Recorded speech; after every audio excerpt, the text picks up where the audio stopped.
Kalian sudah makan? Sudah, Bu. Sekretarisnya siapa? Saya, Bu. Siapa aja yang tidak hadir? Ada 3, Bu. Siapa Bu? Namanya Yusma. Joseph Bu. Joseph. Oh, sebenarnya. Iya Bu. Baik, sebelum kita mulai pelajaran hari ini, kepada Jonathan silakan memimpin untuk doanya. Oke, sebelum mulai pelajaran ini, marilah kita berdoa menggunakan pekerjaan masing-masing. Lebih baik. Oke, berdoa selesai.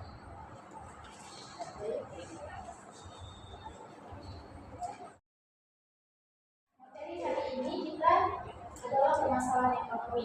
Baik, yang pertama itu ada kita permasalahan ekonomi itu ada beberapa. Yang pertama itu adalah kelangkaan. Maksud dari kelangkaan ini tuh dia sumber dayanya itu sumber barangnya itu terbatas gitu. Jadi kenapa terbatas? Pasti ada penyebabnya. Nah, penyebabnya itu karena ketidakseimbangan jumlah kebutuhan manusia dengan jumlah barang yang dibutuhkan manusia.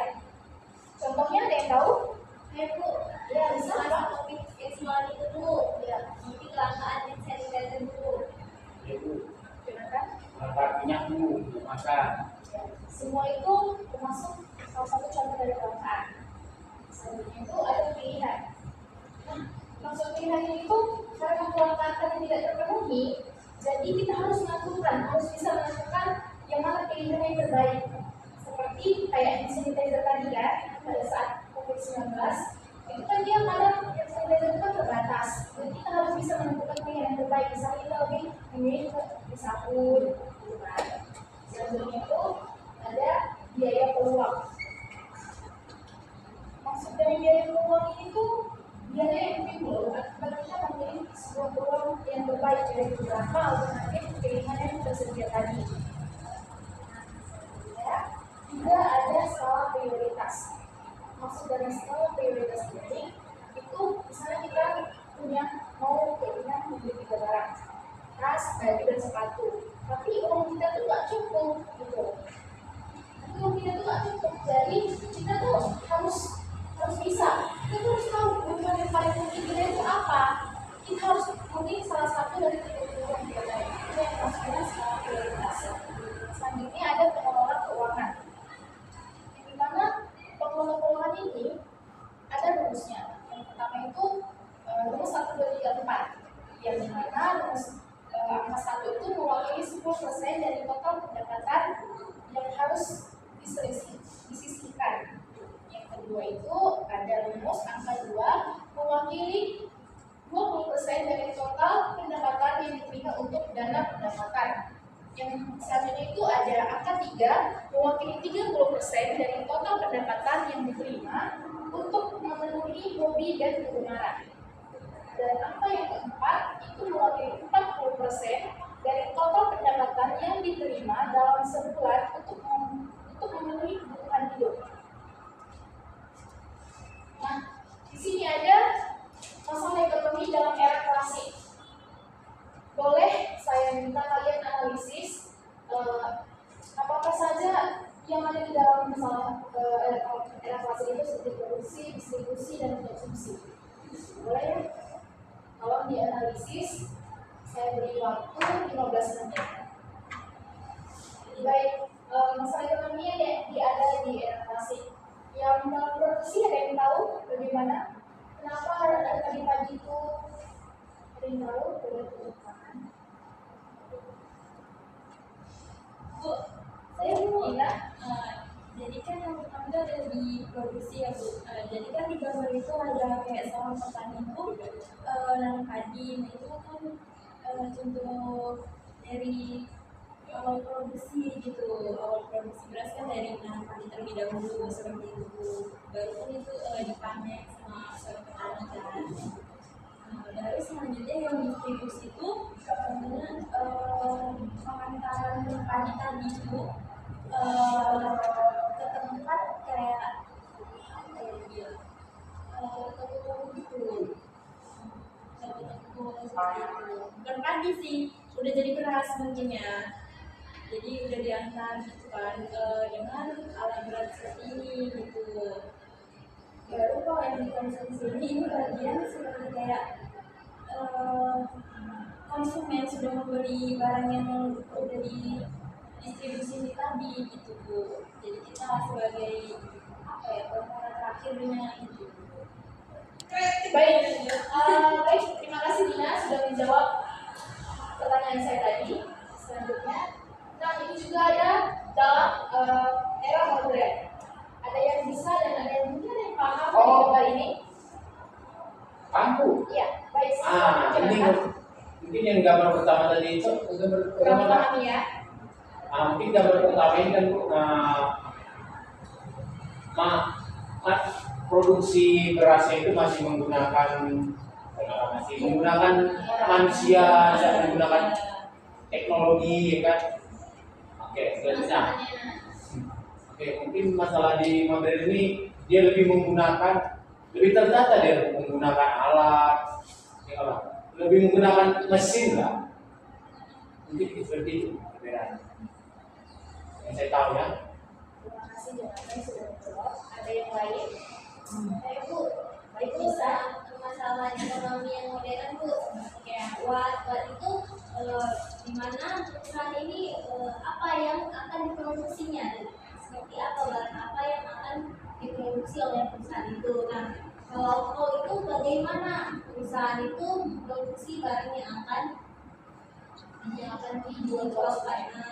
Dan selanjutnya itu ngomong itu siapa barang itu produksi. Nah, mungkin Bu, saya akan mengatakan itu perbedaan antara klasik dan modern itu mungkin pada masalah pokok ekonomi yang klasik itu dia lebih ke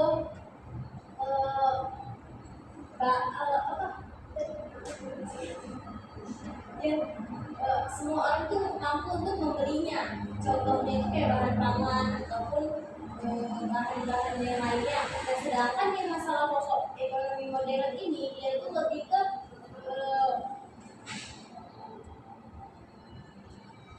itu Bu. Baik, silakan. Mungkin penambahan jawaban dari Kak Nisa. Perbedaan modern dan ekonomi klasik itu mungkin kalau dari klasik itu mungkin Bu barang-barangnya seperti barang-barang yang kebutuhan sehari-hari, misalnya beras, minyak atau yang lain-lain lah. Kalau misalnya modern ini lebih mencakup luas dan rumit gitu. Harus ada siapa target pasarnya, ya, lebih besar ya. Bagus. Benar materi-materinya. Selanjutnya, ini adalah sistem ekonomi. Sistem ekonomi itu ada 4. Yang pertama, sistem ekonomi tradisional, yang dimana dia menetapkan memproduksi sendiri barang-barang kebutuhannya, dan teknologi yang digunakan masih sangat sederhana. Pertukaran dilakukan dengan sistem barter, dan masyarakat sangat statis karena tidak adanya hubungan dunia luar. Nah, dari sistem ekonomi tradisional ini, ada yang tahu nggak contohnya itu seperti apa? Saya Bu, baik Anissa. Contohnya seperti masyarakat suku Bali Bu. Ya, itu gimana? Dia masih mengandalkan hasil dari panennya Bu. Contohnya misalkan gini, pada saat tetangganya sebelah rumah dia menghasilkan beras, sedangkan tetangga yang sebelah lagi itu dia menghasilkan ubi-ubian ataupun makanan-makanan ataupun yang lainnya. Nah, jadi mereka menggunakan sistem barter Bu. Kayak misalkan yang beras tadi membeli ke tetangga sebelahnya untuk memberikan berasnya. Yang tadi untuk pembayarannya dia menggunakan ubi-ubian tadi. Jadi juga sambil memberikan bahan-bahan Bisa jadi contoh. Misalnya itu ada sistem ekonomi komando, di mana kegiatan ekonomi, produksi, konsumsi, dan distribusi seluruhnya diatur oleh pemerintah, dan kebebasan dalam individu usaha tidak ada. Barang-barang modal atau alat produksi dimiliki pemerintah. Jadi perorangan tidak ada kecuali barang-barang yang sudah dibagikan. Selanjutnya,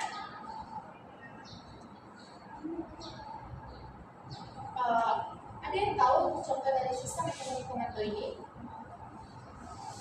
Putri Anissa mungkin tahu?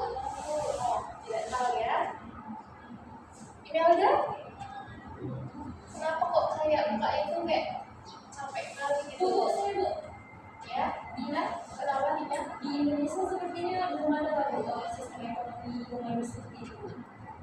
biasanya kayak gini sistem ekonomi kemarin biasanya ada itu di luar negeri gitu.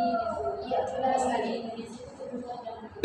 Ya, negara-negara yang menerapkan sistem ekonomi komando ini salah satunya negara Uni Soviet, juga Korea Utara, seperti itu ya.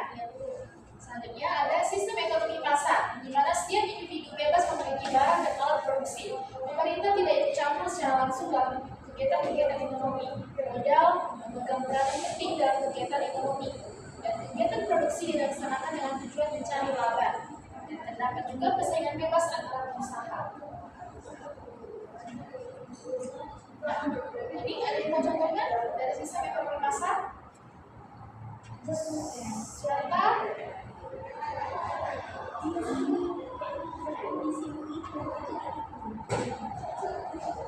Ya, baik, silakan. Misalnya usaha dan pecah dulu. Berapa? Pecah belah. Pecah belah. Ya. Ada yang lain? Ada?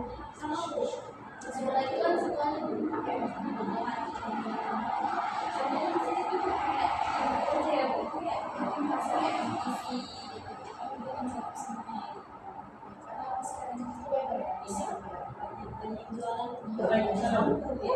Nah, saya belajar saya di sana.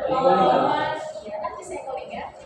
Dan selanjutnya itu yang terakhir itu ada sistem ekonomi campuran, yang dimana sistem ekonomi campuran ini menggabungkan kelebihan yang terdapat pada sistem perekonomian tradisional, komando dan liberal dengan tujuan kegiatan ekonomi dapat dilaksanakan dengan baik. Jadi sistem ekonomi campuran ini campuran dari yang tiga tadi, yang bertujuan untuk kegiatan ekonomi itu dapat dilaksanakan dengan baik. Nah, di sini terakhir ini ada yang tahu contohnya atau tidak? Sama IBUMN, UMS.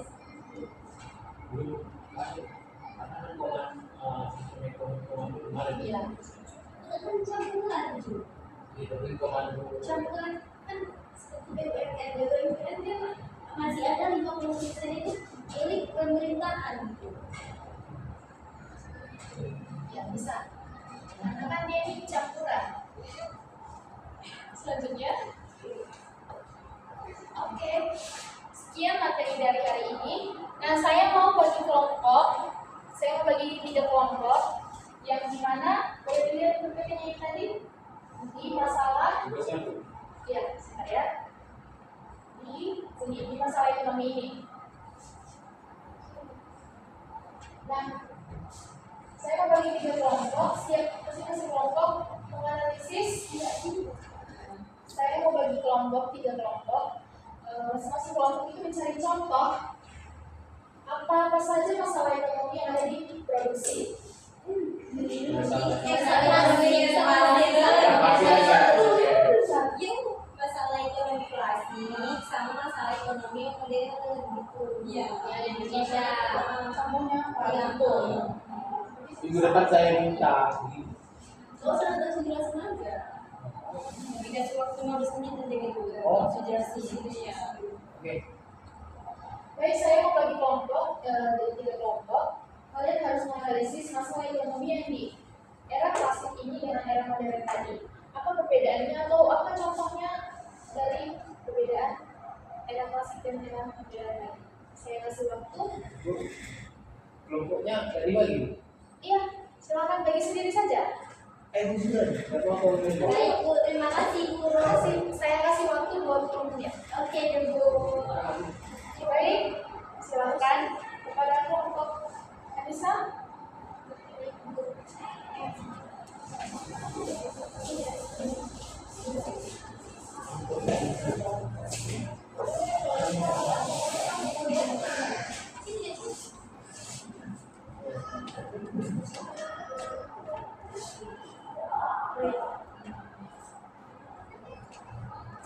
Di sini. Oke, baik. Selamat sore semuanya. Di sini kami akan mempresentasikan hasil dari diskusi kami ya. Jadi kami di sini mengambil tentang masalah ekonomi di era klasik. Nah, contohnya kami ambil itu adalah pembuatan odol, di mana pemproduksinya itu masih manual, seperti masih dengan dengan kuali yang besar terus dimasak dengan rame-rame seperti itu. Nah, dalam permasalahan distribusinya dia masih mengandalkan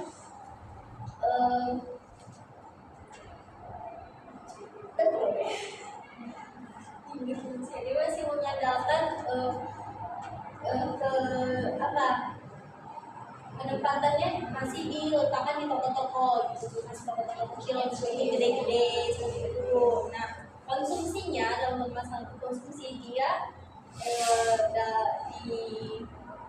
diletakkan pada semua kalangan gitu. Iya, jual bebas dengan harga yang pantas. Mungkin seperti itu permasalahannya. Terima kasih pada mengusahakan dulu. Jadi ini dalam era klasik, dalam era modern silakan kelompok jenaka itu dulu.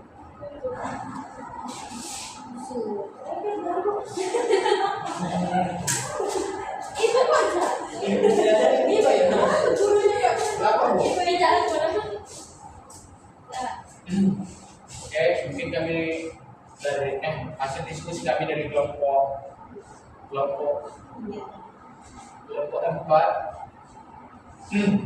Mungkin kami mengambil contoh lebih detail lagi karena kan masalah pokok ekonomi kami di modern bukan di klasik ini kan. Oke, jadi kami mengambil contoh di pabrik pembuatan mobil. Jadi dia pembuatannya juga lebih modern, menggunakan alat-alat yang canggih, menggunakan robot juga, dan juga sistem pemasarannya lebih ke tidak bisa semua yang beli, hanya kaum tertentu saja yang mempunyai uang yang lebih, dan juga target pasarnya seperti itu, orang-orang yang mempunyai rezeki lebih saja yang bisa beli. Seperti itu saja, Bu. Kita teman-teman Dari teman-temannya. Seperti yang cukup ya dijelaskan Bang Jonathan. karena tim saya mempunyai. Terima kasih pada penjelasan selanjutnya dulu. Baik, itu adalah contoh-contoh masalah ekonomi dalam era klasik dan era modern. Baik, materi kita hari ini sudah selesai. Apakah ada yang ingin bertanya atau dapat menyimpulkan materi kita hari ini? Saya Bu, baik ya mungkin dalam permasalahan ekonomi ini juga membagi dalam dua ya Bu, permasalahan ekonomi klasik dan permasalahan ekonomi modern, yang dimana ekonomi klasik ini ada dalam produksi, distribusi, dan konsumsi. Nah, sedangkan pada permasalahan ekonomi yang modern itu seperti what, war, dan forward itu. Terima kasih, bisa. Baik, sekian materi kita hari ini. Ibu harap kita sebagai siswa dapat meminimalisir permasalahan ekonomi yang sudah kita paparkan tadi. Baik, selamat sore semuanya. Sore.